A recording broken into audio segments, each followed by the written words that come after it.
Boa noite a todas, boa noite a todos os convidados que também nos escutam, que fazem parte da nossa audiência.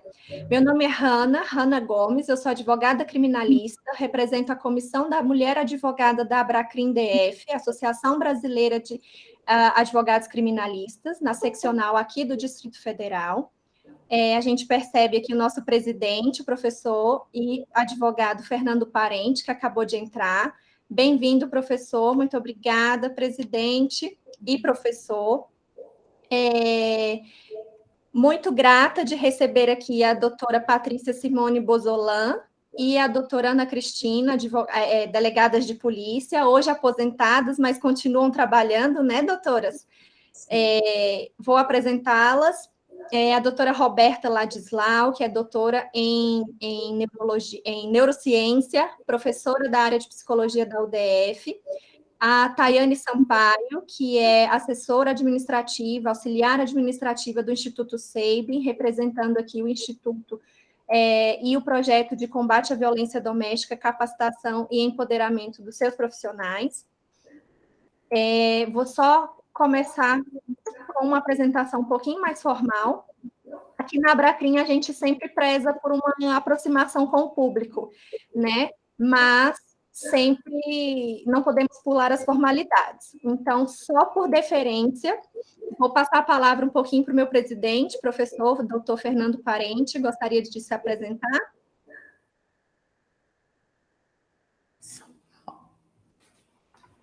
Boa noite, doutora Hanna, tudo bem? Eu aqui recebi uma intimação para vir dar um oi para vocês aqui, até porque o receio de ser preso pela doutora Patrícia e pela doutora Ana é grande, viu? É muito grande. Na verdade, eu fiquei feliz demais, doutora Ana e doutora Patrícia, quando vi o convite, vi o evento, vi o convite de vocês, que temos um diálogo bastante bacana profissionalmente.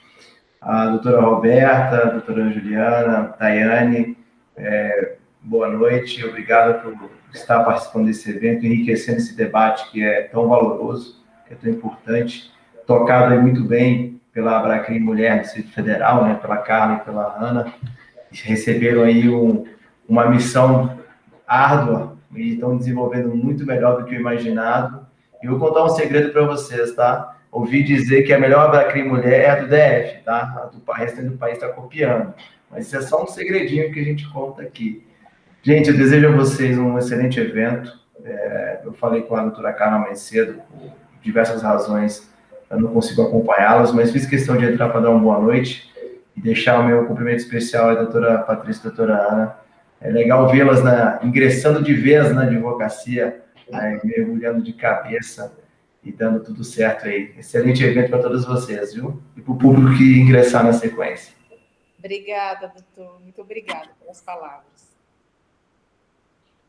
Muito obrigada, presidente. Doutor Fernando, presidente da Abracrim Distrital, aqui, a nossa representação regional da Abracrim DF. Muito obrigada pela presença, presidente. Obrigado, gente. Tchau, tchau. Tchau. Bom, apresentando a doutora Patrícia Simone Bozolan, foi delegada de polícia na Polícia Civil do Distrito Federal entre 2006 e 2021. Bons longos anos, né, doutora? Delegada especial no atendimento à mulher no Distrito Federal, representando a DEAN entre 2009 e 2017, e foi apontada na sua cogestão, junto com a doutora Ana Cristina, como a melhor delegacia da mulher do país. A partir, né, do relatório final da CPMI, da violência, do combate, né, à violência doméstica familiar contra a mulher. Foi delegada-chefe adjunta especial da proteção da criança e do adolescente entre 2017 e 2021. Participa de grupos de trabalho para implementação, participou, né, da implementação da Casa da Mulher Brasileira entre 2013 e 2015, o que é muito louvável, e a gente, enquanto advogadas, agradece essa participação e essa contribuição para a implementação da Casa da Mulher Brasileira. É professora da Academia de Polícia do Distrito Federal no curso de formação em violência de gênero para delegados de polícia, médicos e peritos que ingressam na instituição. enquanto profissional e cidadão, que é possível perceber pelo seu currículo público, tem ampla experiência no atendimento e no acolhimento individual de mulheres vítimas de violência doméstica, crianças e adolescentes. Isso se prova também pela dedicação à criação e à cofundação, junto com a doutora Ana Cristina, do Instituto Revelas, que já vai ser mencionado aqui por nós e pelo trabalho que vai ser exposto. Tem atuação destacada na aplicação da Lei Maria da Penha em favor de crianças e adolescentes, também junto à Delegacia de Proteção da Criança e Adolescente do Distrito Federal, e é pós-graduada em Mediação de Conflitos e Arbitragem pela Faculdade Unileia, o que também engrandece aí o seu currículo e contribui para o combate à violência. Já a doutora Ana Cristina foi delegada de polícia também no Distrito Federal entre 1996 e 2021, também longos anos, né, doutora Cristina? Atuou como delegada-chefe da Delegacia de Proteção da Criança e do Adolescente entre 2017 e 2021, e delegada delegada-chefe especial de atendimento à mulher entre 2011 e 2017. Junto com a doutora Patrícia, é cofundadora do Instituto Revelas, atuando, né, no atendimento integrado à mulher em situação de violência doméstica e também no combate, na pré-violência.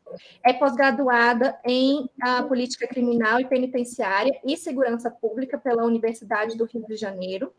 Em 2013, foi, na sua gestão da DEAN, junto com a doutora Patrícia, eleita como a melhor delegacia da mulher do país.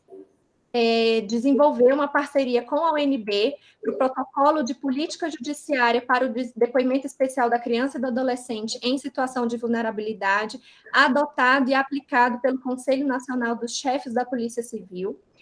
É atualmente secretária executiva do Conselho Nacional de Chefes da Polícia Civil, né, no ano de 2019 a 2020, e recentemente nomeada na Secretaria de Gestão e Ensino da Segurança Pública do Ministério da Justiça. Confirma, doutora Ana? Essa informação eu copiei da internet, queria só confirmar.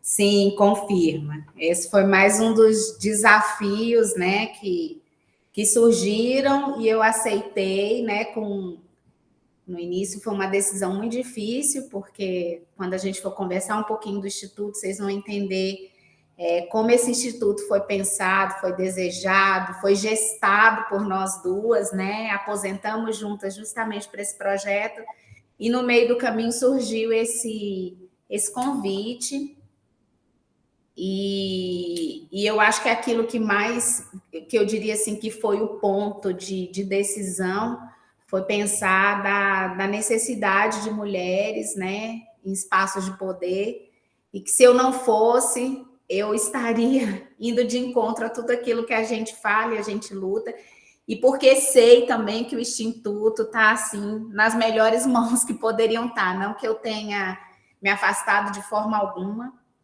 mas, de fato, a minha atuação hoje é uma atuação mais de background, né?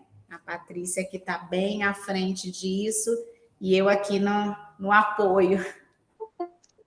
Precisamos ocupar espaços, não é mesmo, doutora Cristina?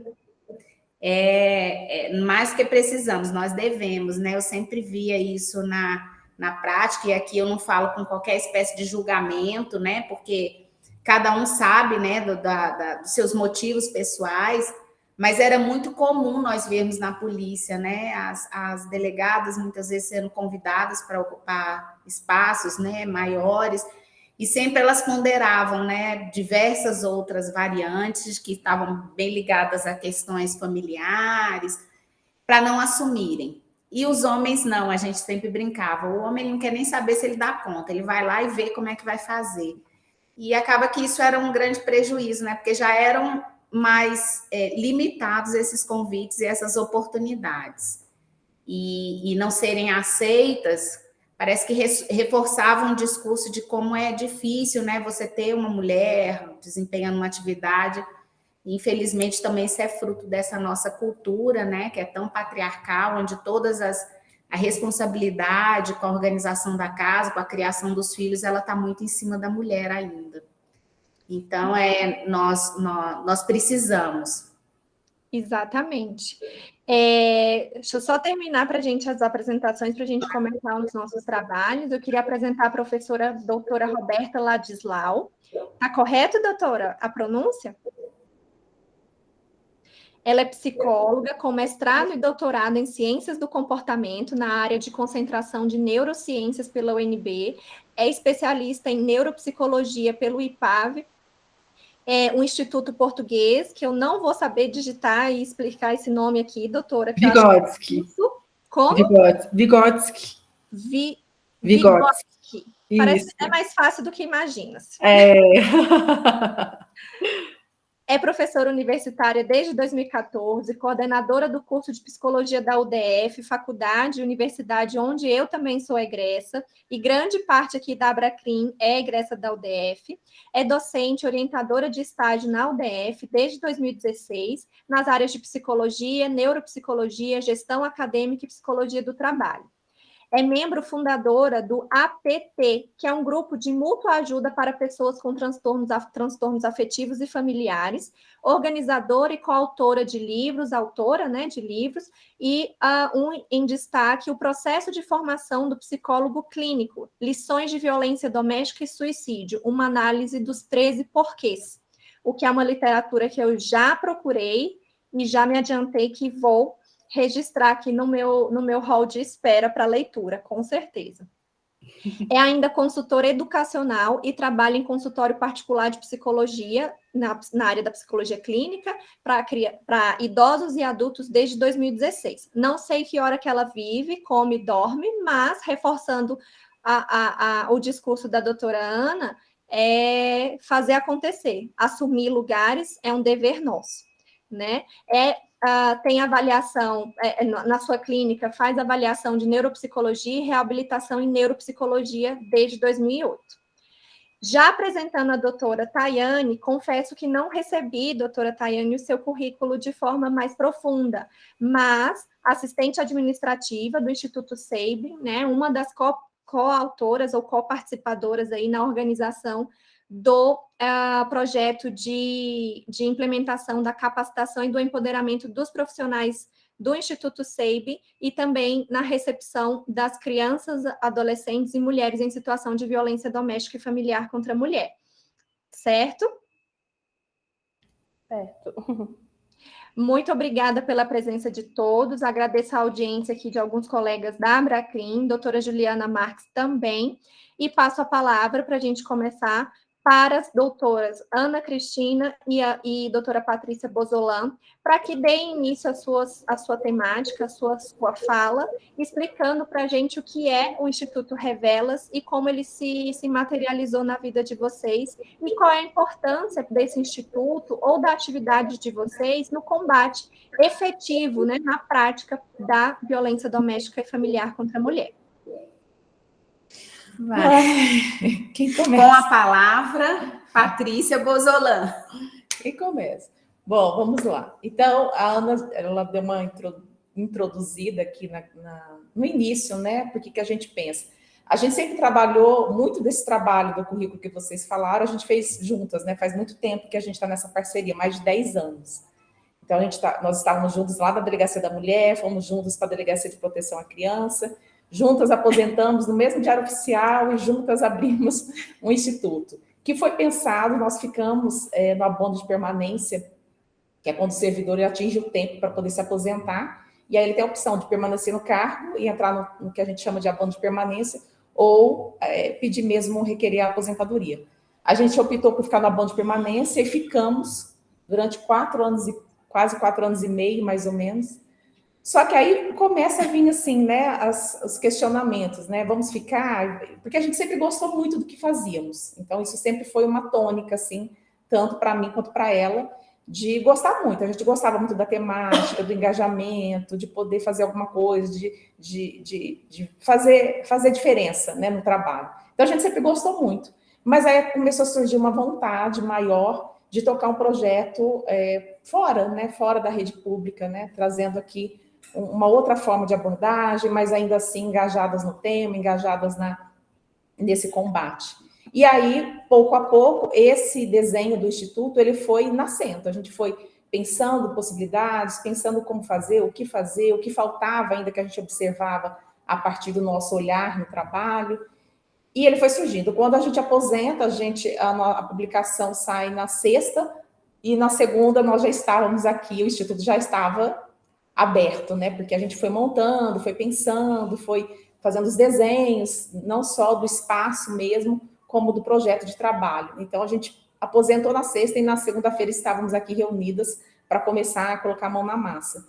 E aí, o Instituto ele foi pensado a partir do nosso olhar de que faltava, nesse atendimento, nesse combate à violência doméstica, um espaço que atendesse a mulher que pode pagar. O Instituto ele tem uma vertente filantrópica, ele tem, que é a difusão do direito da mulher. Então, quando a gente participa de palestra, quando a gente faz engajamentos, quando a gente treina, por exemplo, comunidades carentes para fazer o registro de ocorrência, que a gente se engaja nesses movimentos, a gente também está exercitando esse pilar filantrópico que a gente acredita muito que ele é necessário, por meio da educação, levando conhecimento. E ele tem um outro lado que tem uma finalidade lucrativa, entre aspas, porque eu acredito que tem mais finalidade social acima de tudo, que é poder fornecer um serviço de atendimento integrado à mulher que não pode acessar espaços muito bacanas que a gente tem no DF, por exemplo, na Defensoria Pública, que faz atendimento à mulher vítima de violência, né, que fornece ali os serviços. Então, a gente tem, hoje em dia, a gente percebeu, na verdade, que havia uma mulher que tinha possibilidade de pagamento e, às vezes, não podia acessar algumas redes de atendimento, justamente porque não preenchia o perfil de cidadã, né, para acessar aquele serviço, mas ela precisava de um olhar especializado. E quando a gente fala em olhar especializado, o que a gente está falando? A gente sabe, ao longo dessa caminhada nossa, tanto na Delegacia da Mulher e depois na Delegacia de Proteção, a gente brincava que a gente atendeu muito tempo as mulheres, depois fomos atender os filhos das mulheres, né? Porque a Delegacia de Proteção aqui cuida só do adolescente e da criança vítima, e não autoras, né? E aí a gente percebeu que essa mulher, ela acabava não podendo acessar esses serviços e se valia, obviamente, por poder pagar, às vezes contratava um profissional aqui, o outro lá, o outro acolá, e não tinha ali um espaço que fornecesse ou que desse luz para ela, para todas as áreas, porque a gente sabe que quando a mulher procurava ajuda, ela não vinha com uma demanda só, ela dificilmente vinha, e exatamente por isso, tem previsão na Lei Maria da Penha, e todos os espaços de atendimento que a gente tem hoje para a mulher vítima de violência doméstica são espaços de integração. Você nunca tem um profissional sozinho, então isso se repete dentro do judiciário, isso se repete hoje dentro das delegacias, que tem convênios com faculdades, universidades, porque eles entendem que esse fenômeno você não combate com uma única atuação. Não é só o direito por meio da advocacia, ou não é só a segurança por meio da delegacia, não é só a justiça por meio do Ministério Público ou Poder Judiciário, atuando sozinho. O trabalho integrado nunca fez tanto sentido quando a gente fala de violência doméstica. E aí o Instituto ele foi pensado e desenhado para atender essa mulher. Então, quando eu falo de atendimento integrado, é poder fornecer para essa vítima a assistência jurídica, que às vezes ela precisa ali naquela demanda, mas ao mesmo tempo a gente tem as parceiras psicólogas, que vão fazer uma linguagem única com a gente, isso também ajuda muito, porque quando você contrata esse serviço de maneira separada, às vezes você tem atuações até antagônicas. Então, às vezes, a assistência jurídica, né, por meio da advocacia, vai dar uma orientação, olha, vamos recuar um pouco para a gente, de repente, requerer isso, ou fazer esse pedido, ou fazer aquilo outro, vamos dar uma recuada. E aí, a psicologia, não, você tem que se impor, você tem que fazer isso, tem que fazer aquilo. Então, até na forma de orientar, você tem um discurso só, pensar em conjunto, né? Como é que a gente abraça essa mulher, como é que a gente fornece esse serviço adequado para essa mulher. Isso vale para ela enquanto na psicologia, né? Enquanto sofrimento psicológico, né? Para dar uma vazão para essas demandas psicológicas que ela tem. Isso vale para os filhos também, a gente tem uma outra parceira que é capaz de dar uma orientação e abraçar situações envolvendo os filhos. Então, o Instituto foi pensado para receber essa mulher e fornecer para ela um atendimento o mais integral possível, né? Então, a gente está começando, faz 6 meses que a gente está atuando. As frentes que a gente conseguiu e está implementando até o momento são essas frentes, só que a gente tem outros desenhos que a gente já conseguiu fazer um pouquinho, outros não, então a gente vai avançando pouco a pouco, que é olhar mesmo para essa mulher, ver quais são as demandas. Então, por exemplo, a gente tem mulheres que vêm atrás desse atendimento e a gente percebe que ela saiu do mercado de trabalho para acompanhar o marido, para, né, ficar ali por conta dos filhos, e hoje ela tem uma necessidade de se recolocar no mercado de trabalho. Então você tem, olha quantas demandas você tem ali uma violência doméstica, você tem ali uma demanda psicológica, você tem uma demanda com os filhos dessa mulher, e você tem uma mulher que se retirou do mercado. Então a gente também faz engajamentos, faz parcerias ou faz interrupções para a gente conseguir também, por exemplo, reencaminhar essa mulher para o mercado de trabalho, né? Então como que a gente pode fazer isso? Como é que a gente pode encontrar parceiros que acolham, que venham desenvolver parcerias com a gente para acolher essa mulher? Então, o Instituto ele é pensado na realidade, no que a gente viveu ao longo desses anos, atendendo mulheres, seja ela da classe mais simples, seja ela da classe média ou classe alta. O fato é que quando a gente tem, felizmente, né, que isso tem que ser dito, quando a gente tem uma classe financeiramente mais desfavorecida, felizmente, aqui no DF, a gente tem uma rede muito boa de atendimento, né? A gente tem o CEANS, tem as próprias defensorias, tem as parcerias dentro hoje das próprias delegacias, que são os NUIANs. Dentro da DEAN1 e da DEAN2, a gente tem parcerias também com atendimento psicossocial, o direito também está lá dentro. Então, a gente já tem esse atendimento integrado em várias frentes, voltado para esse público que, às vezes, não tem condições de pagar.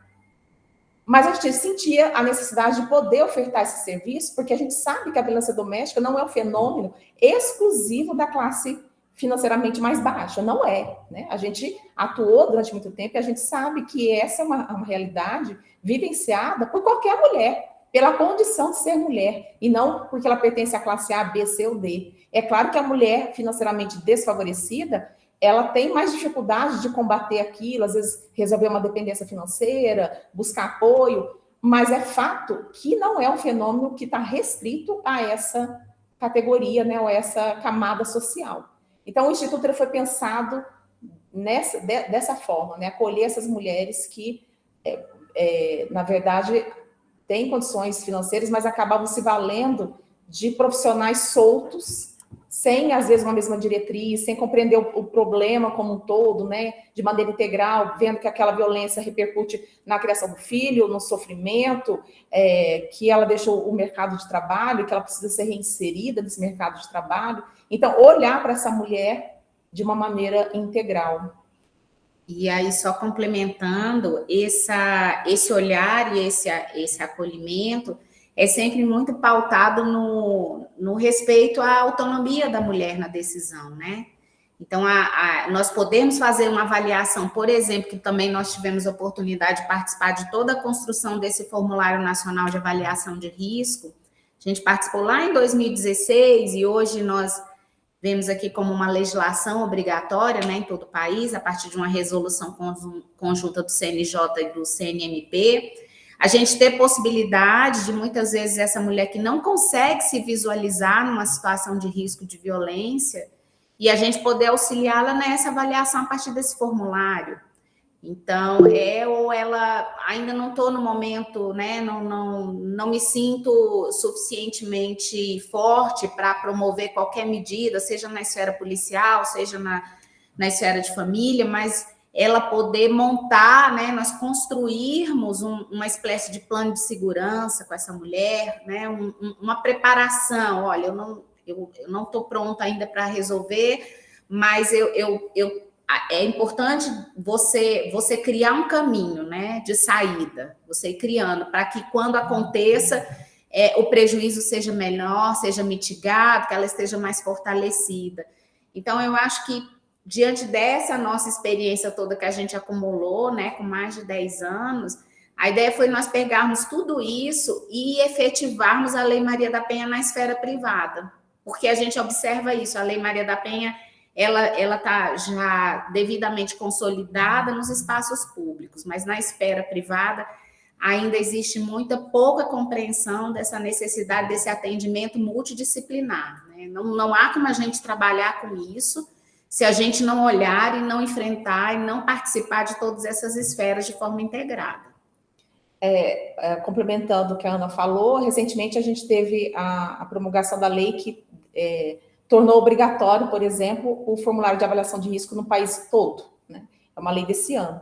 E ela prevê, então vem reforçando ali o que a gente já imaginava como trabalho, como proposta de trabalho, que esse formulário de avaliação de risco ele pode ser aplicado, inclusive, por instituições privadas que sejam engajadas no combate à violência doméstica. Então, você poder trazer receber uma mulher nesse espaço, que ela ainda não está pronta para denunciar, mas você poder aplicar o formulário de avaliação de risco e mostrar para ela e fazer uma avaliação se de fato ela está ou não está em risco, e se ela está em risco, ela não pode continuar daquele jeito, então você fazer uma avaliação ali, que nem todas, como a Ana falou, estão preparadas para o acionamento da segurança pública, né? Mas elas precisam ser orientadas, elas precisam ser atendidas, né? Então, você pensar no formulário, na aplicação do formulário num espaço privado, né, que ela tem acesso, pode ser orientada, é algo muito legal, muito bacana.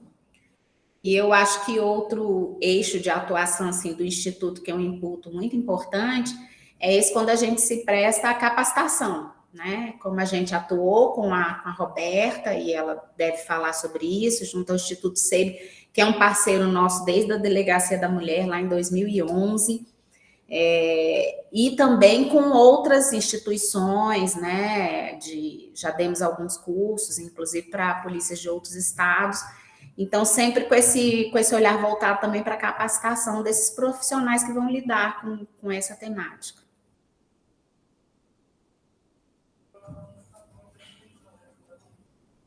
Mais alguma explicação?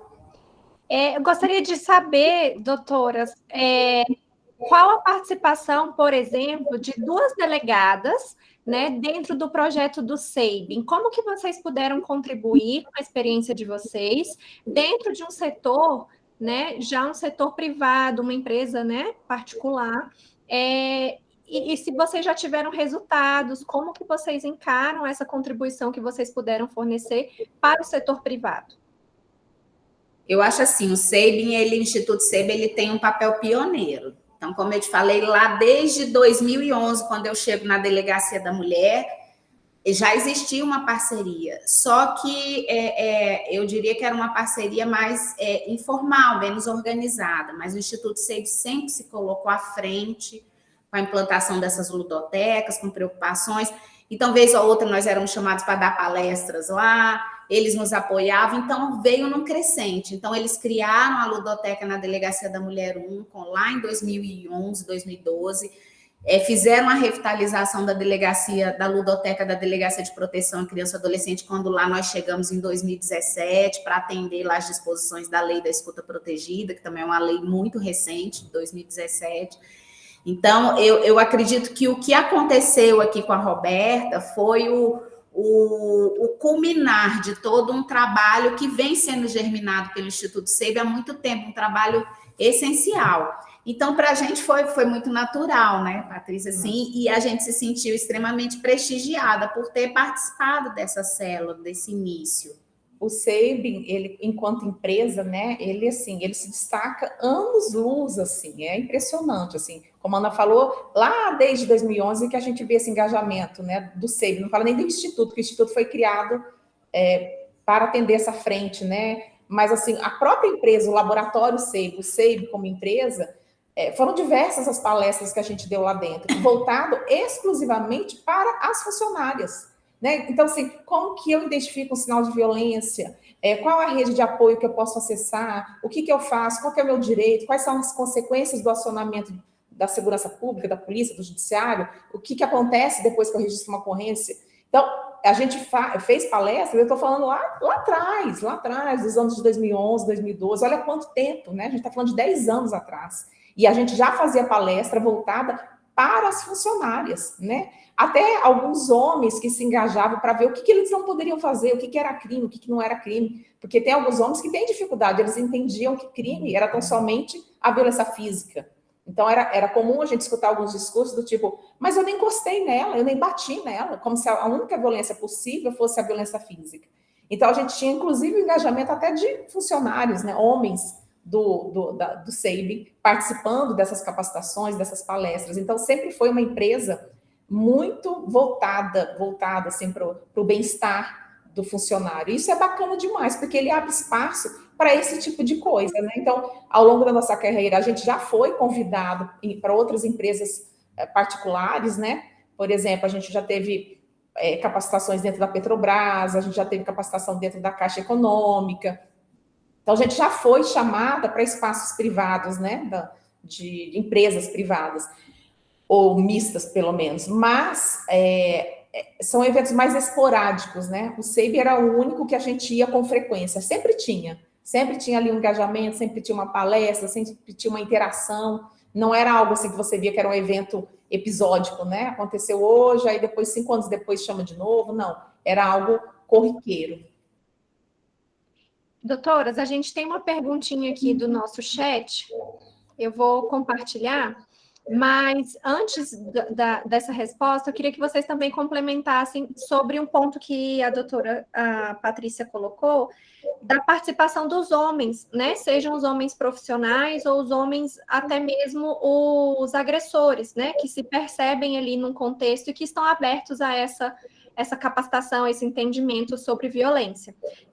Como que as senhoras perceberam durante a carreira das senhoras essa evolução ou o início, né, desse entendimento de que o homem também é parte do problema e da solução, né? Vocês trabalham aqui, a doutora Ana, desde 1996, a doutora Patrícia desde 2006 como delegadas de polícia, e certamente teve uma evolução no pensamento, né? Hoje em dia a gente percebe, o meu companheiro, ele é um pernambucano militar, ele sofre na minha mão, mas ele está disposto, né? Então eu percebo como já temos homens dispostos a ouvir, a serem feministas, a compartilharem dessa causa, a difundir, né, todo esse empoderamento e conhecimento. Como que as senhoras perceberam esse crescimento, ou se ainda há muita necessidade da participação dos homens, tanto no combate como na atenção ao agressor?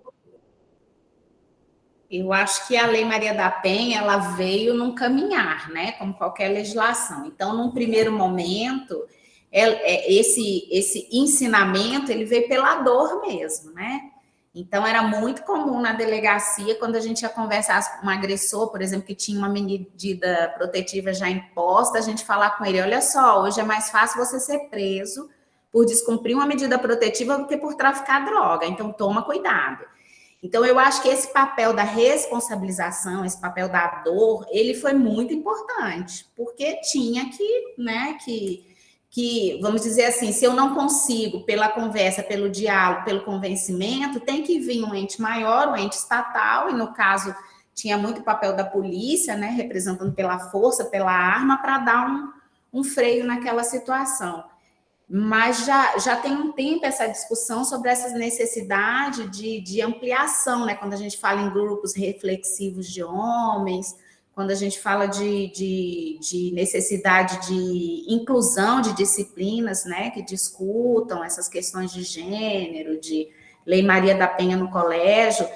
Então, a gente observa que os homens começaram a entender que existe uma legislação, né? De proteção às mulheres, e que ela é necessária, ela é importante, e a gente vê, né, muito homem envolvido nisso. Quando eu cheguei na delegacia mesmo, tinha os 2 expoentes aqui no DF, que era o doutor Tiago Pierobon, na coordenação dos núcleos de direitos humanos, lá do MPDFT, e o doutor Benhur Visa, que montou o núcleo judiciário da mulher. Pois é, ele é o amor de todas nós, né, eu falo, né, tem as Benhurzetes, né, E então, assim, que foi uma coisa que nos chamou muita atenção, e a gente começou a refletir na própria delegacia, né, que tinha aquela perspectiva, só trabalham aqui delegadas mulheres.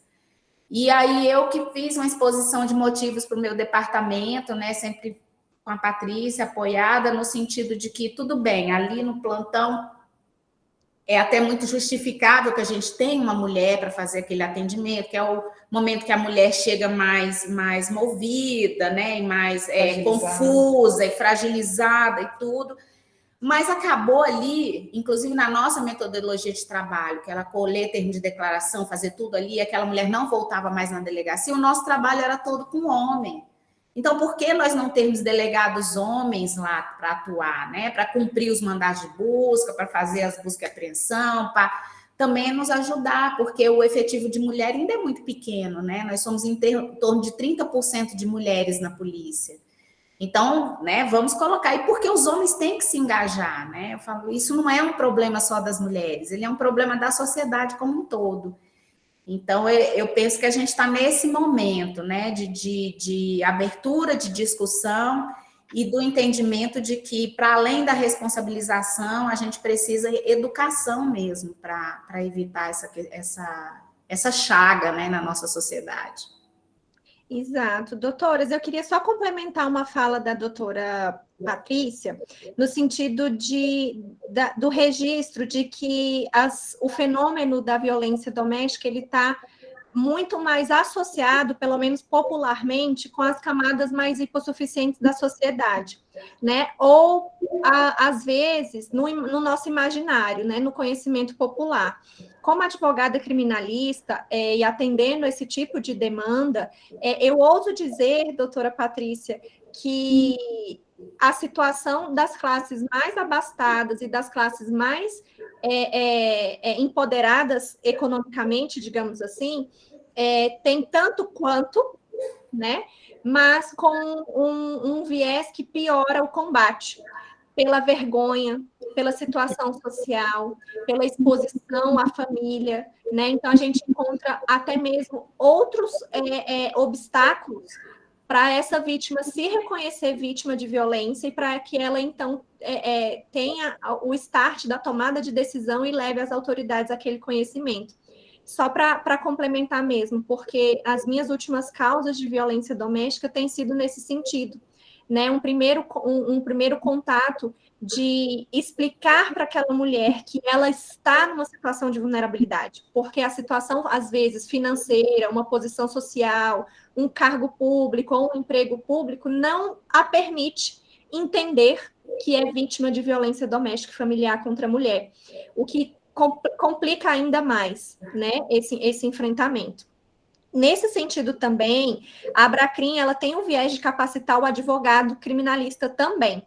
E aqui eu deixo um registro que vai ficar aí para os nossos colegas, para os advogados, de que a gente tem muito mais frentes de trabalho do que apenas judicializar uma questão, né? As doutoras são pós-graduadas em mediação e arbitragem, eu também, eu fui conciliadora do Tribunal de Justiça por 2 anos na minha fase de estágio, e isso contribuiu muito para a minha atuação, né? Como advogada criminalista, nessa área, eu sempre busco trazer uma composição, quando possível, claro, né? Quando é possível, explicar para a mulher os direitos trabalhistas, um pouquinho dos direitos de família, né? Com relação à guarda, patrimônio, para que ela possa ter aquele entendimento da tomada de decisão.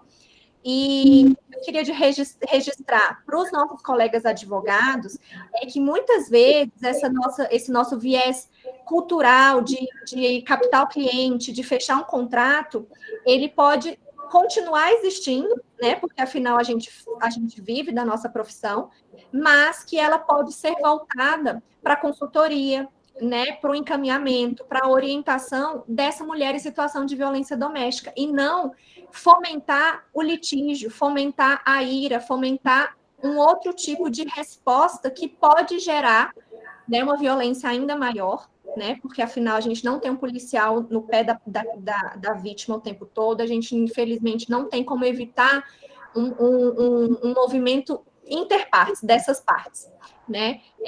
E sempre capacitar o nosso advogado, o nosso profissional, o operador do direito e até mesmo os outros profissionais das áreas na mediação do conflito, claro, sempre que possível, sempre que entender que cabe, e não fomentar o registro da ocorrência policial, a judicialização da questão, o que pode levar a uma violência ainda maior ou uma animosidade entre as partes ainda maior, prejudicando os filhos, né, tendo todo o reflexo aí que a gente já conhece da violência doméstica contra a mulher.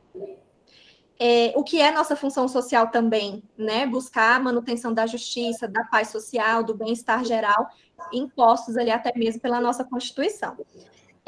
Me apaixonei pela sua fala. Isso é uma coisa que a gente sempre falou, né? Quando a gente sai, não, nós vamos aposentar mesmo, lá atrás, quando a gente começa a desenhar o Instituto, isso era um ponto primordial, assim, era uma linha mestra na condução dessa nova empreitada, assim, né, do Instituto.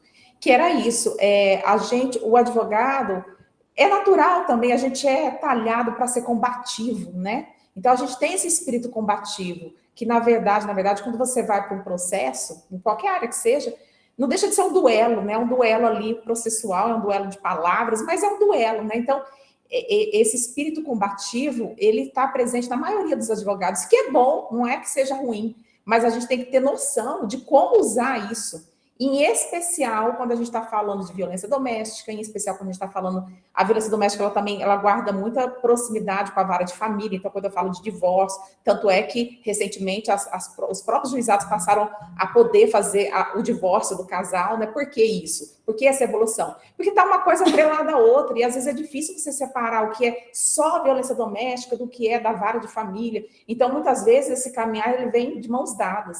Então, em especial nessas áreas da vara de família ou da violência doméstica, você ter responsabilidade, exercitar a advocacia com responsabilidade para não colocar mais lenha na fogueira é fundamental, porque quando você faz isso, você acresce sofrimento na vida dessa mulher, você acresce, e muitas vezes até sem você ter um respaldo. Por exemplo, não raras vezes aqui nas nossas consultas, a gente fala assim, olha, o que você está narrando, a gente entende a sua dor, mas não tem um correspondente criminal ainda. A gente entende a sua dor, a gente entende a sua frustração, mas esse correspondente criminal que você está buscando neste momento, ele ainda não está desenhado. Então, vamos observar mais, vamos conversar mais um pouco, deixa eu olhar melhor. Então, a gente tem essa responsabilidade. Mas eu posso te endereçar para um psicólogo parceiro, eu posso te endereçar para uma terapia, eu posso fazer uma roda de conversa com ele, com os meus parceiros voluntários. Então, a gente tem esse olhar também cuidadoso, porque se a gente só coloca lenha na fogueira, não, vamos registrar, vamos fazer, vamos acontecer, muitas vezes, quando a gente força essa barra,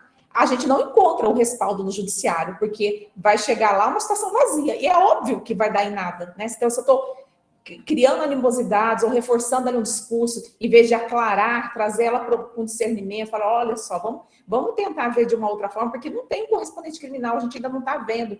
Mas vamos trabalhar isso, vamos melhorar essa sua narrativa, ver o que está acontecendo melhor. E aí, quando a gente se precipita e não pensa, né, nesse atendimento, não pensa nessa mulher, a gente, né, fomenta ali uma animosidade, vamos lá, vamos registrar, vamos fazer, e isso acaba não dando em nada, porque, de fato, quando chega na polícia, você não tem uma narrativa que preencha um tipo penal, né? Quando chega no judiciário, então... Doutora, por mais eficientes que sejam as medidas protetivas, elas não vão, como eu disse, proteger a vítima 24 horas por dia. Não há uma blindagem de 100%. Né? Então, a gente está tratando da vida das pessoas. Porque um registro de ocorrência em um agressor de calúnia, injúria, difamação no sentido de violência doméstica, com o registro de uma ocorrência, ele pode se irar e tornar um feminicídio. Né, o que a gente não tinha naquela situação daquela mulher. O que eu acho que o advogado ele precisa ter esse olhar. E ele pode sim cobrar pela consultoria, ele pode sim cobrar pela orientação, não é mesmo? Sem precisar fomentar o litígio e o judiciário. Sem dúvida, sem dúvida. Doutoras, tem uma pergunta no nosso chat da Nízia. Nízia é capitã da Polícia Militar do Distrito Federal, presidente do Conselho de Segurança do Gama. Sou do Gama, doutora Nízia. Obrigada pela participação. Gostaria de saber se o Instituto está voltado apenas para o campo privado ou se há uma parceria com a Polícia Militar ou a possibilidade, né, de fazer com que os policiais deem um atendimento de melhor qualidade, mas empático num ambiente totalmente machista. Olha só, eu não sei se eu entendi completamente a pergunta, mas assim, se a gente pensar em capacitações, a gente está aberto nessa parte de capacitação sem custo para qualquer entidade, seja ela dentro da polícia ou seja ela entidades privadas, a gente está aberto a essa capacitação sem problema algum. Quando a gente fala no atendimento à mulher, a gente, até eu brinquei que a gente até tinha uma ideia de que enquanto esse público que a gente, para quem o Instituto foi desenhado, não aparecesse, que a gente ia, de repente, ver se tem alguma mulher precisando de ajuda ou não. Mas, assim, por um lado, felizmente, mas por outro, infelizmente, o fato é que a gente está tendo uma demanda muito grande dessas mulheres, né, que estão passando por isso, que estão buscando um atendimento especializado. Então, neste momento, atender mulheres que não seja dessa forma, atender de uma maneira geral, de fato, a gente não consegue, no momento, alcançar isso. Agora, na Eu parte acredito que seria mais na capacitação mesmo. sim, com certeza, com certeza. Sempre é um grande prazer. Obrigada. Vitor é nosso membro da direção da Abracrim Mulher. Não esqueci sua pergunta, Vitor. Vou só passar essa pergunta para a nossa próxima participante, porque acho que ela vai saber responder melhor. Doutoras, gostaria de passar a palavra para a senhora Tayane, senhorita, eu acredito, com essa carinha jovem. E gostaria de saber se as senhoras têm mais alguma coisa a complementar sobre o Instituto, sobre a atuação de vocês. Acho que era isso, né? A gente esgotou, dá tempo dos outros participantes aqui falarem, porque a gente também quer muito escutar o que cada um tem para falar e também ver, né, se nós podemos contribuir ao final. Tá certo, muito obrigada, agradeço a participação, foi um prazer ouvir, conhecer mais do que eu já li, né? Conhecer aqui pessoalmente, no sentido virtual, o Instituto Revelas, que eu andei lendo, pesquisando, achei extremamente interessante, recomendo a todos os profissionais do direito aqui que acompanham a gente, a procurar e abrir a mente para esse trabalho em conjunto com outros profissionais, né? Montar uma equipe multidisciplinar com parceiros, a partir dos escritórios de advocacia, dos escritórios das clínicas de psicologia, das clínicas de atendimento, com as ONGs ou com institutos, para o encaminhamento dessa mulher em situação de violência, ou a criança, ou quem procure, né, numa situação de vulnerabilidade.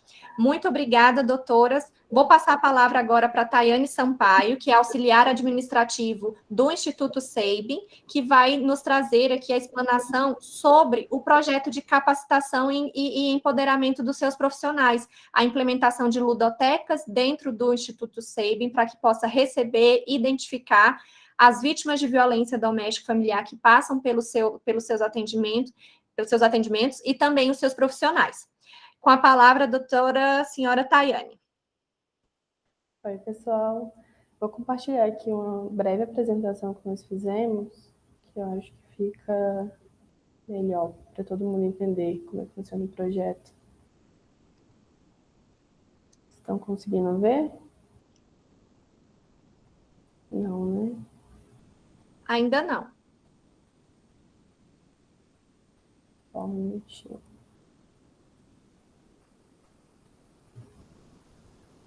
Agora foi? Foi. Então, pessoal, eu vou falar um pouco sobre a atuação do Instituto SEIBM, né? Porque eu acho que é muito importante a gente falar também sobre o Instituto, porque apesar do nome do SEIBM ser muito forte aqui no Distrito Federal, também temos um instituto que não é tão conhecido. O Instituto SEIBM foi criado em 2005 para formalizar as atividades de responsabilidade social que já eram realizadas pelo Grupo SEIBM. Então, como as doutoras falaram, sempre houve essa visão de responsabilidade socioambiental dentro da empresa, do Grupo SEIBM, só que isso não era formalizado. Então, em 2005, decidiu-se criar um instituto, que é uma organização sem fins lucrativos, para cuidar dessas ações de responsabilidade social. E, então, o instituto tornou-se responsável pela gestão do investimento social privado do grupo. Como instituto, a nossa missão é melhorar a qualidade de vida das comunidades onde o Grupo SEIBM está, fomentando a inovação social. Então, nós acompanhamos a expansão do Grupo SEIBM. Quando se abre uma nova unidade de negócio, o Instituto também leva seus projetos para essa nova comunidade. Atualmente, nós estamos em 3 unidades federativas e em 58 cidades. Falando agora sobre o programa Ludoteca, é um programa que foi criado em 2008, um dos primeiros programas do Instituto. O projeto foi a ideia de uma antiga gestora do Instituto que foi vítima de violência doméstica quando era criança e viu a necessidade de alguma forma, contribuir para que outras crianças não sofressem o mesmo processo que ela passou, né? A ludoteca, dentro do programa do Instituto, é uma sala ambientada e climatizada que ela é composta por diversos materiais pedagógicos, como brinquedos, jogos, livros e vários recursos lúdicos que devem ser usados para o atendimento dessas crianças e adolescentes. Então, a ludoteca é um espaço que é utilizado para escuta auditiva ou acompanhamento terapêutico de crianças e adolescentes e acaba que também é um espaço utilizado para atender as famílias, né, as mulheres, as mães e a família em geral. O objetivo do programa é, claro, que é proporcionar um atendimento melhor para essas vítimas, mas também de melhorar o trabalho dos profissionais que realizam esse atendimento.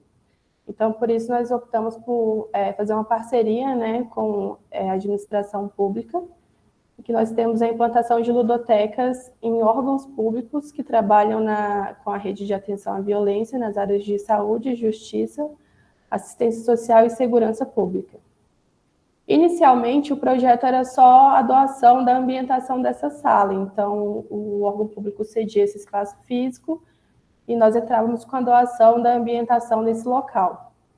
Mas o projeto evoluiu porque no andamento dessas instalações, nós verificamos a necessidade de instruir os profissionais a como utilizarem o equipamento mesmo, porque ainda há uma confusão de que a ludoteca é uma brinquedoteca, e não é para esse fim que o projeto existe, né?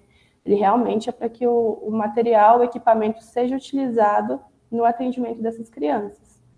Então, com essa necessidade, a gente criou um calendário de capacitações pontuais, como especialista na área, em que ela se deslocava para as regiões, ou então nós também fazíamos algumas capacitações aqui no Distrito Federal, onde é a sede do Instituto SEIB.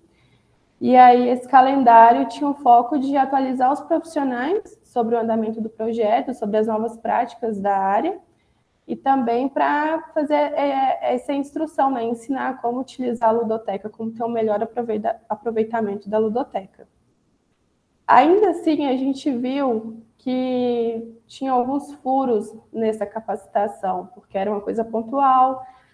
Como a gente está trabalhando com órgãos públicos, acontece de uma pessoa ser transferida, de ter uma substituição, então a gente precisava criar um mecanismo para que o profissional que está chegando hoje em uma ludoteca seja capacitado para atuar dentro daquela ludoteca, aproveitando o que foi doado, né, todo o equipamento, os brinquedos, os livros, os jogos. Então, criou-se o curso EAD, que foi um investimento do Instituto SEIB nessa plataforma EAD e na equipe de profissionais que criaram o conteúdo para esse curso, que é à distância, com foco nos profissionais da rede de atenção à violência, mas também aberto para outros públicos. O curso é um curso bem completo, que ele engloba todas as frentes da rede de atenção à violência. Ele tanto ensina essas novas práticas que a gente tinha falado anteriormente, como também fala, né, sobre a utilização da ludoteca no dia a dia, na rotina de trabalho desses profissionais. A Roberta vai saber falar bem melhor do que eu sobre o curso, depois ela vai aprofundar mais sobre isso. Mas eu queria trazer para vocês alguns números de impacto que nós temos referente ao programa, que até o momento nós temos 115 ludotecas implantadas nesses 13 estados que nós atendemos, que são 12 estados e o Distrito Federal, na verdade, e mais de 20 mil pessoas já foram impactadas. Em relação à capacitação continuada, que é esse curso EAD, já lançamos 2 turmas até o momento, é um curso bem recente, mas a gente já teve resultados bem expressivos, pois já tivemos 739 pessoas inscritas nesse curso. Minha fala era mais isso mesmo, eu queria agradecer o espaço que vocês abriram aqui para a gente apresentar o programa, para quem ainda não conhece. Também queria parabenizar o trabalho de vocês, é muito bonito ver frentes diferentes se unindo, movimentos diferentes se unindo para falar sobre um assunto que é tão urgente, que é tão importante. Então, parabéns à Abracrim DF, parabéns ao Instituto Revelas, e a gente está aqui à disposição para o que vocês precisarem. Obrigada, Tayane. Tem uma pergunta no chat do Vitor Hugo. Como eu disse, ele é membro aqui da nossa comissão da Mulher Advogada. O Vitor, ele tem um trabalho, doutoras, muito legal sobre a ausência de uma norma específica nas relações trabalhistas com relação à mulher em situação de violência doméstica. Né, a gente tem já um INSS, né, um afastamento, uma suspensão do contrato de trabalho, a possibilidade de remoção dessa mulher, mas nós não temos uma lei específica né, nesse sentido. Então, só para apresentar o Vitor e convidá-las a conhecer o trabalho dele nas nossas próximas intervenções da Abracrim com relação aos direitos trabalhistas da mulher em situação de vulnerabilidade. O Vitor pergunta, Tayane, quais as expectativas do Instituto na ampliação do projeto? Se há uma previsão de ampliação, né, de capacitação de todos os profissionais, ou ela é mais direcionada para um certo tipo de profissional do Instituto, né? Ou se vocês já estão satisfeitos com os resultados que vocês já têm. Então, o curso é voltado, na verdade, não são para profissionais do Instituto, são para os profissionais que atuam na rede de atenção à violência aos órgãos públicos, né? Secretaria de Assistência Social, a Secretaria de Justiça, de Segurança Pública. Então, a gente já tem essa parceria privado-público. Referente à ampliação, eu vou deixar a pergunta para a Roberta, porque eu acho que vai fazer mais sentido após a fala dela, que ela vai falar mais sobre o curso, sobre como funciona, como é estruturado o conteúdo.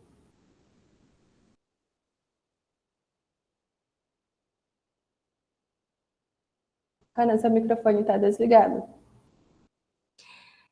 E essas intervenções tecnológicas aqui ainda precisa andar mais. Tayane, muito obrigada pela sua participação, pela apresentação do projeto, pela colaboração do Instituto Sabin aqui nesse evento, né? E com certeza mostrar para a comunidade, tanto para os profissionais quanto para a comunidade civil, né? A nossa população, que empresas que são comprometidas com o bem-estar social, com o desenvolvimento sadio de uma sociedade, se atentam para a situação e a questão da violência doméstica familiar contra a mulher.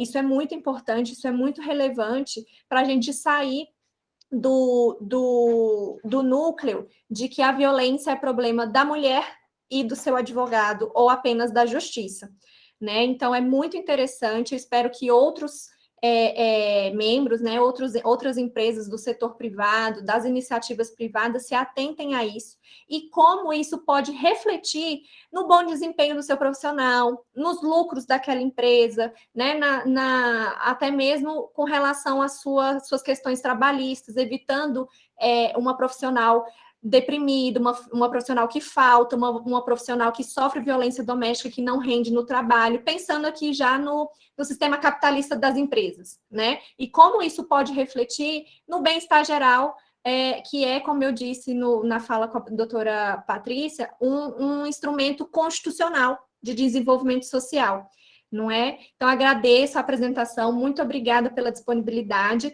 Passo a palavra para a doutora Roberta, que vai trazer o viés da psicologia, né, de como o trabalho do Instituto Sabin se desenvolveu e qual a contribuição dessa equipe multidisciplinar, qual a necessidade de uma equipe multidisciplinar no combate à violência doméstica e familiar contra a mulher. Doutora Roberta, a palavra é sua. Muito obrigada, Hanna. Boa noite a todos e todas, né? Acho que mais todas aqui, né? Tem muito mais mulheres do que homens. Parabenizo a iniciativa da Abracrim por promover essa mesa, né, essa discussão, uma discussão pautada em falas de mulheres, né?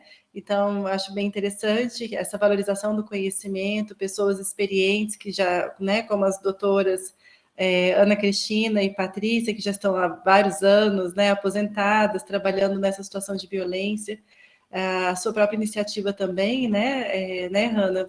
Enfim, parabenizo a todos, a todas, né, por estarem aqui, agradeço as falas também, que foram extremamente ricas, e respondendo, então, às suas provocações, Hanna, bom, como tudo começou, né, o Instituto Sabin, ele fez essa implantação das ludotecas, como a Tayane colocou, e houve essa necessidade da capacitação, que, para além de ser uma necessidade, faz parte do próprio projeto, né? Então, um dos pilares da constituição do Instituto Sabin, dentro do programa Ludotecas, prevê essa capacitação.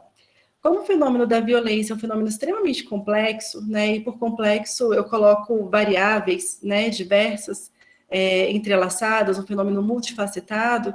Então, é completamente necessário a visão de diversos atores, de diversos profissionais. Então, não é possível apenas o judiciário fazer uma intervenção ou fazer uma atenção, não é possível apenas assistência social. Então, a gente tem que olhar para a mulher e para a sua família de uma forma integrada. Então, quando a gente pensou esse curso, né, a gente pensou em trilhas de aprendizagem que contemplassem a saúde, que contemplassem a assistência social, que contemplassem a justiça e segurança pública, justamente para que as pessoas que fizessem esse curso tivessem uma visão sobre essa complexidade da violência, os fatores que interferem na sua ocorrência e como que cada uma dessas principais áreas enxerga e atua diante, né, dessa situação de violência, né? A gente focou tanto com crianças e adolescentes quanto com mulheres. E aí é interessante, né, o foco aqui é trabalhar com a mulher, mas não tem como dissociar o trabalho da mulher do restante da família, porque a mulher que sofre violência, ela está dentro de um seio familiar, convivendo com um agressor, e tem filhos ali vivenciando essa violência, né? Então, se não existe uma intervenção com a família, essa situação de violência ela vai se prorrogar, né? Ou seja, o agressor vai continuar agredindo e os filhos vão ter uma tendência a, no futuro, quando adultos, a reproduzirem esse sistema de violência, né? Então, a violência contra a mulher é muito mais do que a violência contra a mulher, é uma violência contra a família e todos precisam de assistência. Um dos pontos muito interessantes que as doutoras Ana Cristina e Patrícia trouxeram foi a respeito da atenção aos homens também, né? Os homens não têm repertório sobre como agir nessas situações. Eles muitas vezes vivenciaram violências nas suas infâncias, inclusive muitas situações de abuso sexual, né? E para os homens ainda é muito menos falado. Eles não têm espaço para manifestar os seus sentimentos, eles não têm um espaço de acolhimento, né? O próprio machismo é opressor com o próprio homem, né? Então, o homem não pode chorar, o homem não pode falar dos seus sentimentos, das suas emoções, e o que eles conhecem é a situação de violência, eles acabam reproduzindo.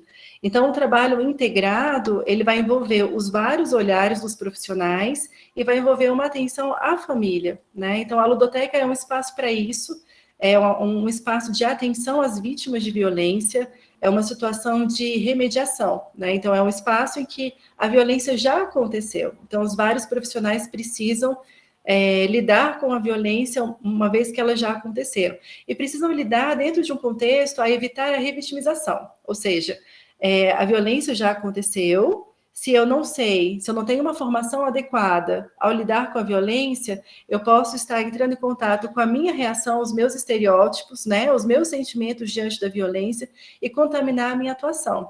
Então, eu preciso dessa capacitação para que os profissionais saibam diferenciar o que é o conteúdo emocional deles e o que é próprio da intervenção, para evitar a revitimização das crianças, adolescentes, mulheres, né, e permitir que haja uma fluidez na fala, um real acolhimento, né. A gente foca nesses profissionais que são aqueles que estão ali no front de batalha, mas o tema violência, ele precisa ser conversado pela sociedade como um todo, né? Isso, né, como eu falei, a gente está vivendo uma situação de remediação, né, no programa Ludotecas, mas é importante a gente ampliar a visão também para a prevenção, para a articulação dos vários setores, né? Então, quando a gente pensa nessa capacitação, que a Tayane falou muito bem, né, a gente pensa em rede, né? A gente pensa em rede. É como o Instituto Revelas também tem trabalhado. Então, para a gente pensar na rede, a gente precisa pensar em articulação. Então, o profissional que trabalha com violência, ele tem que ter, como a Anísia colocou aqui nos comentários também, ele tem que ter empatia, né? Ele tem que ter uma noção de gênero, ele tem que ter uma noção sobre a complexidade da violência, sobre a transgeracionalidade do risco, né? Então, essa violência que vai passando de geração para geração, tem que ter noção sobre os papéis sociais que as pessoas desempenham, né? Tem que ter noção dos próprios conteúdos emocionais diante desse contexto.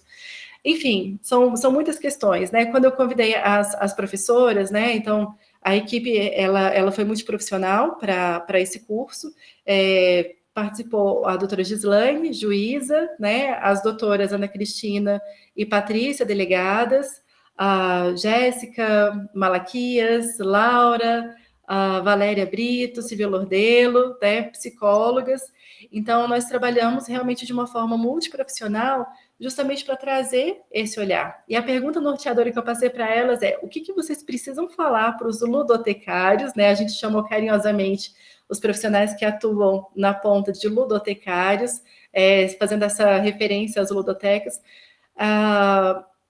O que vocês precisam passar de informação para eles, para que eles sejam excelentes na sua atuação? Então, essa foi a grande pergunta norteadora, e o trabalho ficou muito casadinho, né? Todas focaram muito nessa questão postural, nessa questão do diálogo, nessa questão da gestão. É importante a gente conhecer todos os serviços que a rede oferece, né, para que a gente consiga articular a rede intrasetorial e a rede intersetorial.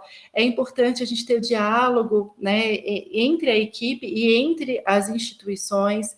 É importante a gente se capacitar, né, desenvolver habilidades e competências para atuar com a violência, porque não é simples você estar ali no dia a dia escutando relatos de violência de todas as naturezas, psicológica, moral, sexual, física, enfim, e você lidar com isso cotidianamente. Não é simples. Então, assim, é um cuidado que a gente tem que ter com a capacitação e com esse acolhimento também do profissional, né? Então, o projeto Ludotecas, que cresceu e virou programa Ludotecas, né? Ele não é definitivamente uma brinquedoteca, como a Tayane colocou muito bem. Ele é um espaço que tem recursos lúdicos, recursos que vão favorecer o desenvolvimento humano naquele contexto, dentro de uma escuta acolhedora, dentro de uma escuta ativa, para que todo o trâmite de cuidado, de atenção real àquela vítima aconteça, né? Então, a ludoteca ela pode ser utilizada numa escuta especializada, num depoimento especial, né? Então, existem protocolos específicos para isso, só que o ambiente ele precisa ser lúdico, porque o lúdico é o que relaxa, é o que descontrai, é o que traz um espaço de acolhimento, de respeito, né? Então, o lúdico, ele trabalha muito com o espontâneo, tá? E esse é um cuidado que a gente tem que ter nessa atuação, quando a gente vai lidar com violência. A gente tem que deixar a pessoa à vontade para que ela se sinta, para que ela sinta segurança e sinta confiança daquele profissional para conseguir revelar os seus conteúdos, né? Então, o projeto Ludotecas, o programa Ludotecas, é um programa muito rico, né? Já, como a Tayane colocou, já impactou mais de 20 mil pessoas, e a gente agora está nessa segunda etapa do projeto, que envolve as capacitações, já impactando pelo menos aí 739 pessoas, né? Com a perspectiva de ampliar ainda mais, né? A ideia é que todas as ludotecas passem por capacitações, e existem outras possibilidades ainda de aplicação desse curso, né? De outros cursos que porventura possam ser construídos, né? Então, é o início de uma caminhada em prol dessa capacitação, né? E o trabalho com violência doméstica, ele é muito interessante, assim. Eu tenho essa experiência com o SEIBM, e também, como a Hannah colocou, eu também sou coordenadora do curso de Psicologia da UDF, e lá nós desenvolvemos também já um trabalho interdisciplinar com o judiciário. Nós trabalhamos na perspectiva de grupos reflexivos, né, que seriam rodas, né, seriam momentos para trabalhar essas reflexões sobre autorresponsabilização, sobre a violência, o que é essa violência, né, com autores de violência doméstica enquadrados na Lei Maria da Penha, né? Então, a gente começou esse trabalho há vários anos. A gente desenvolveu uma pesquisa, essa pesquisa eu liderei, eu não estou na ponta ali com os grupos, né? Mas eu liderei essa pesquisa, e a gente percebeu que aqueles autores de violência doméstica que passaram pelos grupos reflexivos, eles tiveram uma diminuição na reincidência da violência doméstica em até um ano depois da participação dos grupos reflexivos, comparados com aqueles que fizeram a violência doméstica e não passaram pelos grupos reflexivos, né? Então, a gente fez um trabalho estatístico e deu uma diferença estatisticamente significativa, e isso nos orgulha muito, né? Porque é um trabalho que traz um impacto social, que traz uma relevância muito grande. Esse recorte de um ano foi o recorte da pesquisa, né? Então, outras pesquisas precisariam ser feitas para saber a continuidade disso. E é interessante que foram 5 encontros, né? Então, assim, muito pouco tempo, com trabalho de qualidade, a gente consegue gerar um impacto social. E aí essas parcerias foram crescendo, a gente começou com a doutora Gislaine no Fórum de Santa Maria e do Gama, e agora a gente já está em 9 fóruns, trabalhando tanto com autores e com vítimas de violência, né? Os autores, é um trabalho até bem interessante, né? Acho que a doutora Patrícia mencionou, assim, né? A percepção da violência. Poxa, mas eu não cheguei nem a bater, né? Eu já ouvi relatos enfim, de juízes, né, de um modo geral, falando assim, mas, poxa, minha esposa, né, então, que vem com toda uma carga do patriarcado, do machismo por trás, que é quase como se justificasse. Então, se é minha esposa, eu posso bater, eu posso maltratar, porque, enfim, é minha propriedade, né?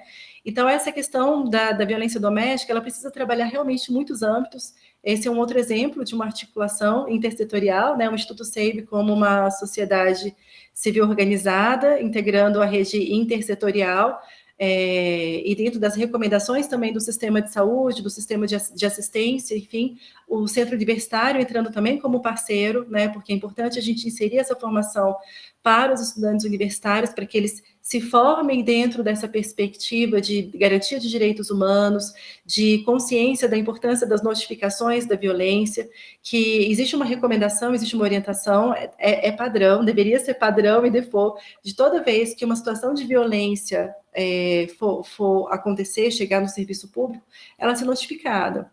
Então, assim, no SUS, na assistência, né, a gente tem sistemas lindos, maravilhosos na sua essência, mas a gente tem desafios, né? Será que todas as notificações acontecem realmente? Será que todas as situações de violência são notificadas pelos profissionais? Será que o sistema de fato é integrado? Né? O que a gente vê hoje é que depende muito mais dessa articulação das pessoas que estão ali na rede do que de um sistema de monitoramento real que exista, né, para poder integrar todos os setores, né? Então, são desafios bem importantes em relação à violência contra a mulher, a violência doméstica, né? Se a gente pegar o aspecto da violência sexual, a gente amplia ainda mais as fragilidades e vulnerabilidades ainda em termos de assistência, né, e de atenção à mulher, né, e aí tem uma infinidade de coisas para a gente falar, né, temos aspectos sempre muito positivos, mas temos desafios aí também. Obrigada, professora Roberta, professora doutora Roberta. Sua fala foi muito inspiradora, né? Abre a mente da gente, principalmente aqui nesse contexto da advocacia criminal, para que a gente realmente possa estabelecer vínculos e estabelecer parcerias e melhor direcionar as nossas clientes, as pessoas que buscam uma consultoria do profissional do direito nessa temática, através da equipe multidisciplinar, de como a gente precisa trabalhar em conjunto com vistas ao verdadeiro combate, né? Porque muitas vezes a gente percebe que o agressor da violência doméstica, ele é reincidente naquela violência doméstica, a vítima, ela é reincidente na situação de vítima, né? Ela é revitimizada por anos durante a sua vida. Então, eu acredito piamente, quando a gente encontra o trabalho aqui da Abracrim, da Comissão da Mulher Advogada, no sentido de verdadeiramente romper o ciclo de violência e eliminar essa forma de violência. Das metas de trabalho da gestão da Comissão da Mulher Advogada aqui na Abracrim é atender a alguns metas e princípios da Agenda 2030 da ONU. Eu não sei se as senhoras estão inteiradas do assunto, né? A Agenda 2030 da ONU, de forma resumida, é um protocolo assinado por vários países em que a gente precisa atingir metas de melhor desenvolvimento sustentável. E por ser sustentabilidade, não é... A gente está falando de meio ambiente, de lixo, de ecologia, de fauna e flora. A gente está falando de um mundo melhor para todos, né? E um dos objetivos de desenvolvimento sustentável, dentro dos 17, é igualdade de gênero, erradicação das desigualdades, né, da isonomia entre as partes e instituições mais justas. Então, pela Abracrim, a gente trabalha com pelo menos 3 metas, e dentro das metas, 3 objetivos, e dentro dos objetivos, diversas metas, né, que estão inseridas dentro dos objetivos. E um deles, certamente, a Abracrim tenta implementar, né, aqui na Advocacia do Distrito Federal, e com certeza acho que a gente vai poder desenvolver esse trabalho para outros ramos, né? Tanto na área de psicologia, levando o entendimento do operador do direito, tanto na área privada, senhorita Tayane, para o empresário, né, perceber a necessidade, como ele pode contribuir para uma sociedade melhor, para os bancos acadêmicos, nós aqui enquanto professoras, né, para a formação desse novo profissional, desse profissional da psicologia, da área do direito, da economia, da administração, os servidores públicos, os novos, né, aqui na presença das doutoras delegadas e da senhora Nízia, a policial militar, como a gente pode capacitar também os novos servidores públicos, né, as pessoas que entram para o serviço público a partir desse entendimento de que a violência ela está em todos os níveis, em todas as áreas, e que todas as nossas frentes de atuação profissional podem ser utilizadas como instrumento do combate à violência doméstica. Doutora Roberta, a gente tem uma pergunta aqui da senhora Nízia, a representante da Polícia Militar aqui no nosso chat. Dentro do contexto do Instituto SEIB, né, e do projeto das ludotecas, há alguma separação, algum recorte racial do programa, tendo em vista que a maioria das mulheres vítimas são mulheres de cor preta?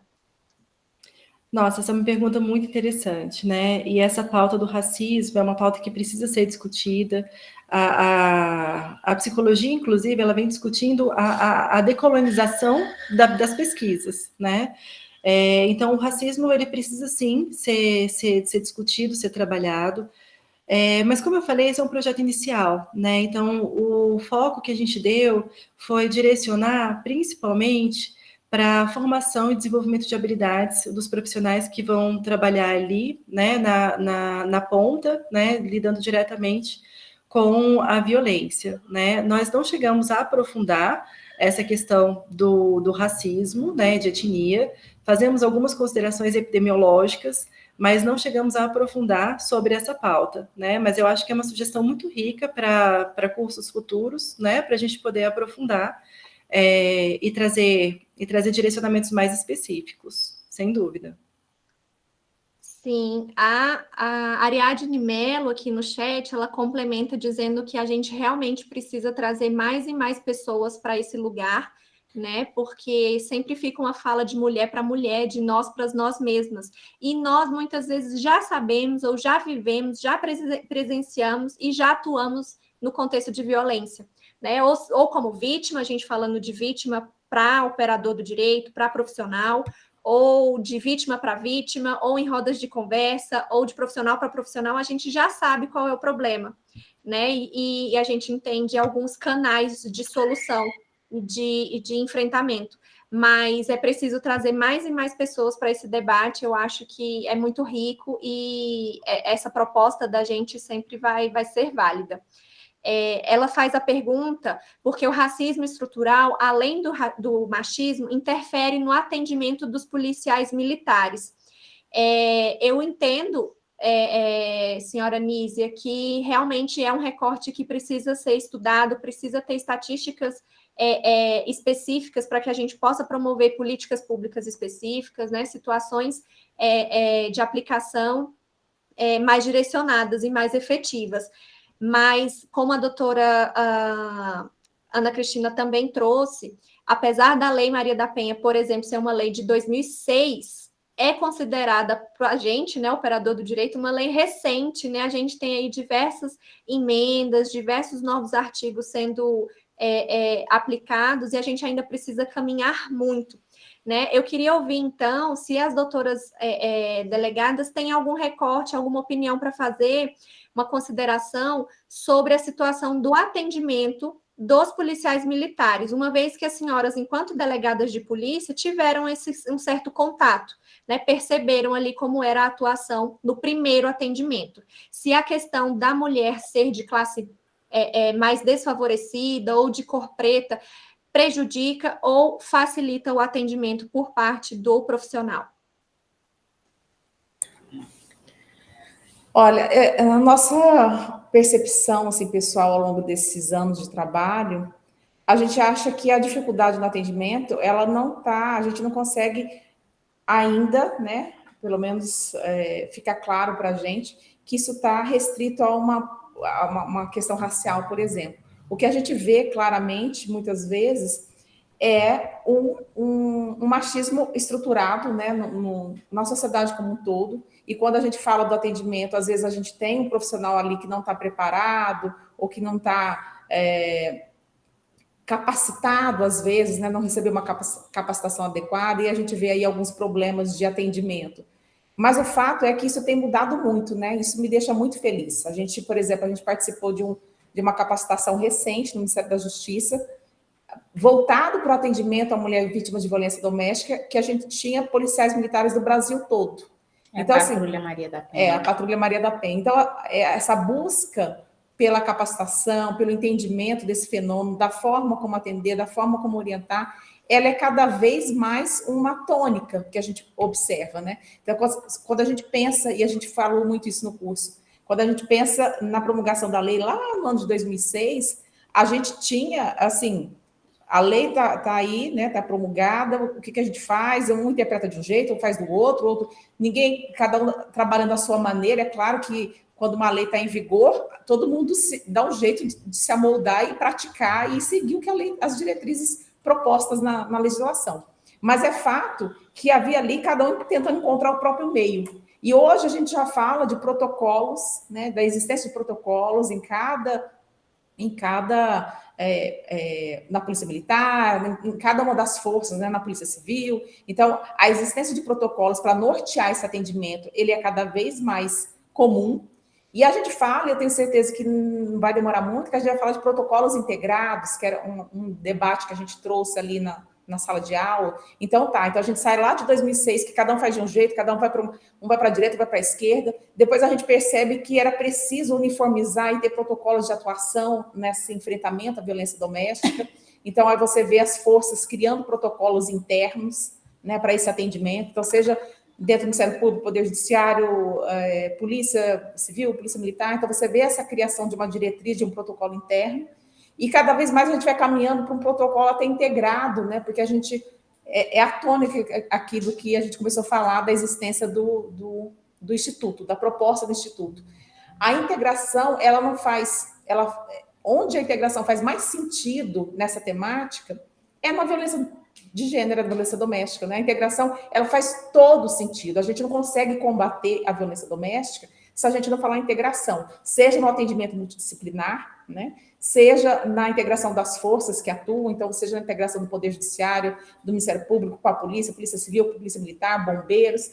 Então, a integração nessa temática, ela é a palavra de ordem, né? Então, a gente acredita muito que essas capacitações, elas tendem a cada vez mais a gente levar um atendimento de qualidade para as mulheres.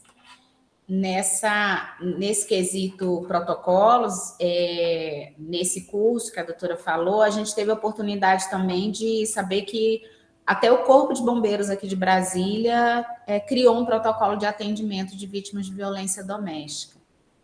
Então, se observa que realmente é corrente no entendimento da necessidade de estabelecimento de metodologias de atuação.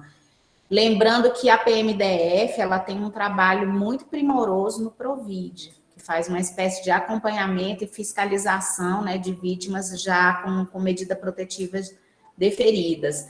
Então, existe um caminhar ainda, mas muita coisa já foi feita e tem sido feita. Então, a gente observa que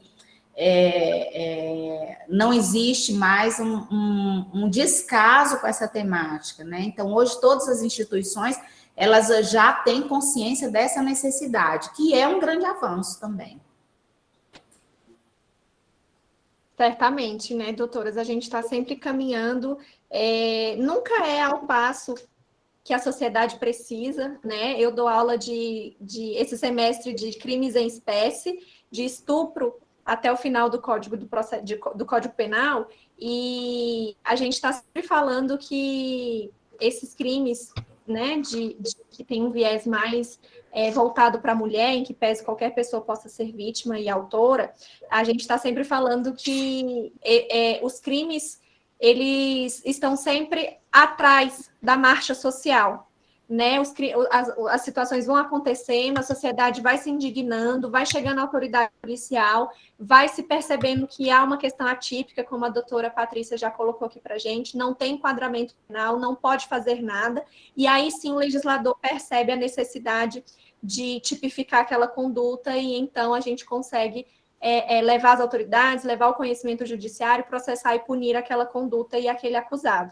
E bem assim não é diferente com as situações de violência, né? Nós tivemos recentemente a lei do stalking, nós tivemos o feminicídio de 2015, né? Eu costumo dizer para os alunos, vocês acham que mulher só passou a morrer a partir de 2015?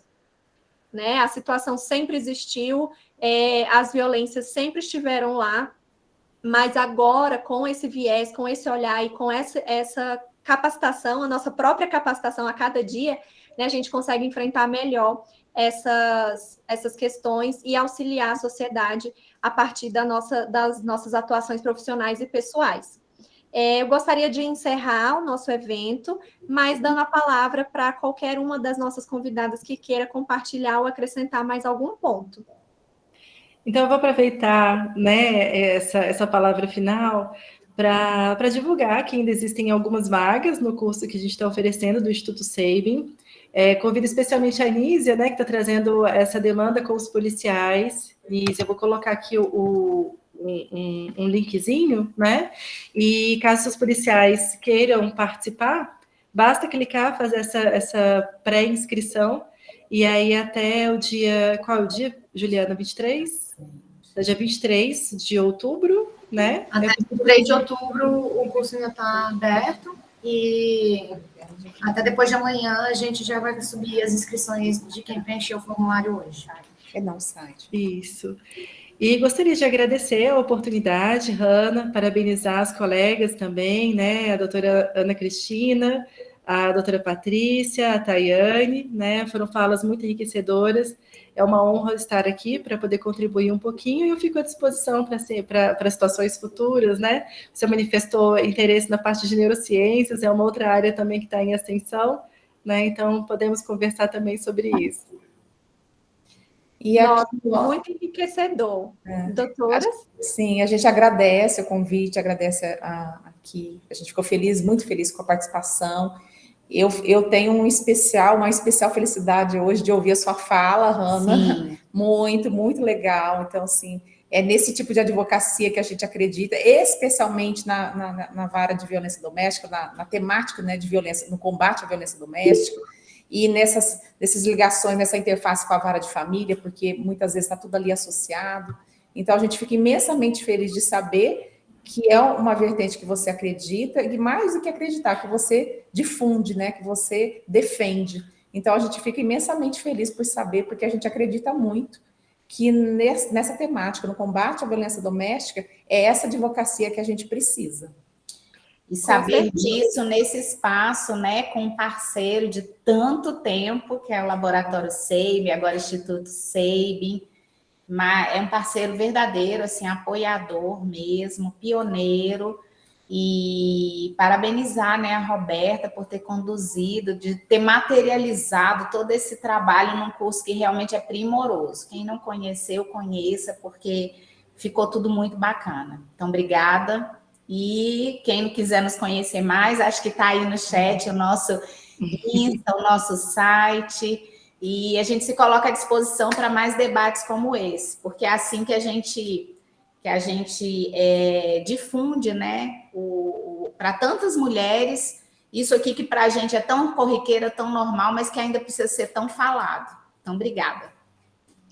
Eu que agradeço, é uma honra, né, participar aqui, tendo o Instituto Sabin, uma instituição tão renomada, conhecida da sociedade, né, e apresentar aqui para uma parcela da advocacia criminal o Instituto Revelas, uma vez que as doutoras já são conhecidas particularmente na sua atividade profissional, no seu cargo público, mas a partir de agora, como abrir essa porta, né, de parceria, capacitação, aplicação do nosso conhecimento na prática, para que a gente possa efetivamente combater e atingir os objetivos de uma sociedade mais justa, mais equânime, mais isonômica, né, para todos nós, enquanto sociedade, né? Eu acredito muito nesse debate, eu acredito que esses espaços, eles contribuem, eles abrem a mente para o... Estou vendo aqui aluno meu entrando,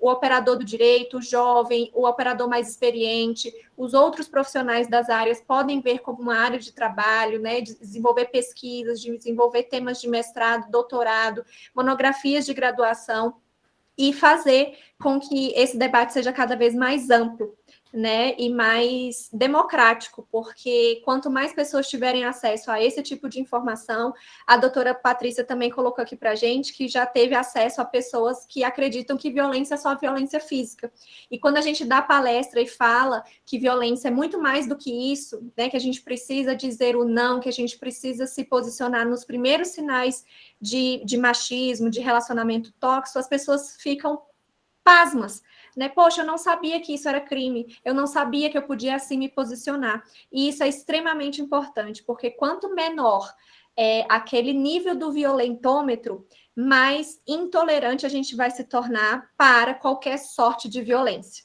E acredito que esse é o caminho para uma sociedade mais justa e livre de qualquer sorte de agressão ou violência contra a mulher ou contra qualquer pessoa em situação de vulnerabilidade. Muito obrigada, agradeço. Deixo o canal aberto aqui para outras participações, né? Sejam com o Instituto Revelas, com o Instituto SEIB, com a professora Roberta, que tem um currículo imenso que eu já pesquisei, que a gente pode trabalhar a área da psicologia junto com a área da advocacia. Juliana, muito obrigada pela participação, pelo acompanhamento aqui. Agradeço a todas e dou por encerrado o nosso evento. Aguardem o compartilhamento da gravação para que vocês possam difundir aí o trabalho de vocês e da Bracrim DF nessa parceria. Muito obrigada, até mais. Pessoal, obrigada. Boa noite a todas. Boa noite. Boa noite a todos.